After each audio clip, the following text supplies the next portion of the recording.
秀秀今天用土豆跟大家分享一道非常好吃的做法。洗好的土豆去皮后再切成片，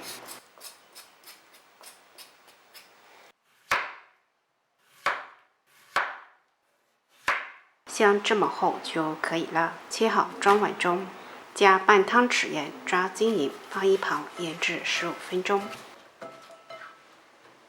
腌好的土豆非常有韧性，而且不易折断，并且腌出很多水分。将土豆片倒入沥盘中冲洗干净后，再沥干水分，加半小碗玉米淀粉抓拌均匀，让每一块土豆片都均匀地裹上一层玉米淀粉。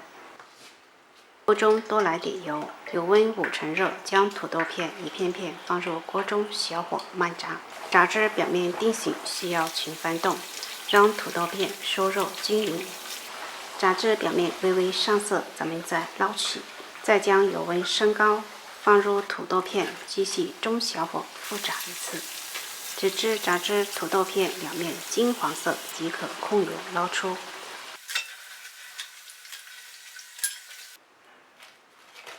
撒上自己喜欢的椒盐或烧烤料，泡均匀，咱们的炸土豆片就做好了。